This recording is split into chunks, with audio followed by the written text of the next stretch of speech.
Assalamualaikum warahmatullahi wabarakatuh. Hamdan wa syukran lillah, amma ba'd. Salawat serta salam semoga selalu tercurah limpahkan kepada junjungan kita, Nabi besar kita, Nabi Muhammad Sallallahu Alaihi Wasallam. Alhamdulillah, pada kesempatan pagi hari ini setelah selesai sholat subuh, berjumpa lagi dengan saya di channel Hikmah Setia dengan Kang Halim. Pada kali ini saya akan memberikan sebuah sharing sebuah keilmuan untuk penanganan berbagai macam penyakit. Ya.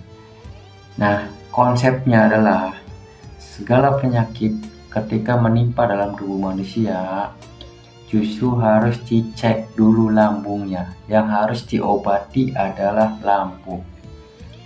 Kenapa penyebab lambung itu tidak berfungsi dengan baik? Karena pola makan.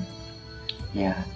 Misal nih, kita makan pedas berlebihan, kemudian makan asam berlebihan yang mengandung asam-asam berlebihan, kemudian minumnya kita minum es, ya, terjadilah tuh asam lambung naik, ya, atau kepalanya pun banyak masalah gitu kan, isinya itu masalah semua gitu, timbul kan asam lambung naik.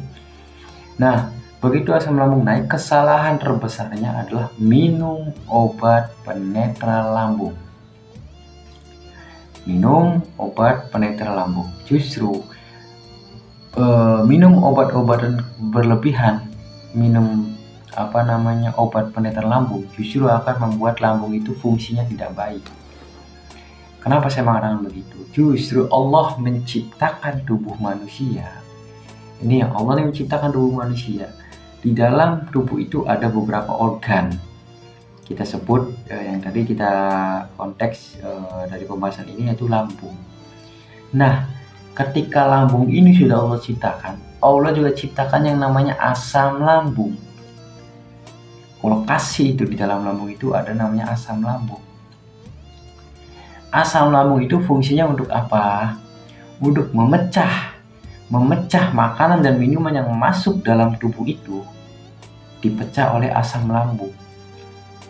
Apa yang kita makan? Kita makan karbohidrat, kita makan protein, misalnya ada nasi, ada ikan, ada tempe, dan sebagainya. Ketika kita makan nasi, karbohidrat, maka dipecah oleh lambung untuk menjadi glukosa yang dikirim ke sel-sel yang membutuhkan. Ketika kita makan protein, itu akan dipecah oleh asam lambung untuk menjadi asam amino yang dikirim ke sel-sel yang membutuhkan. Nah, bagaimana yang terjadi ketika asam lambung itu dinetralkan? Ya, akhirnya makanan dan minuman yang masuk itu tidak bisa dipecahkan dengan maksimal oleh asam lambung tadi. Akhirnya sel yang membutuhkan protein, sel yang membutuhkan energi, akhirnya tidak mendapatkan makanan tersebut karena gagal dipecah oleh asam lambung. Apa yang terjadi? Makan makanan hanya jadi feses, tidak menjadi gizi dalam tubuhnya, tidak menjadi nutrisi dalam tubuhnya. Dan ketika asam lambung itu dinetralkan, otomatis makanan dan minuman yang masuk dalam tubuh itu kan tidak berfungsi dengan baik nih, pemecahannya jadi feses kan, numpuk dalam perut, bisa jadi penyakit. Merembet penyakitnya, bisa ke ususnya, kemudian bisa ke ginjalnya, bisa ke jantungnya, bisa ke pankreasnya. Akhirnya pada saat proses menjadikan kadar gulanya itu jadi tinggi.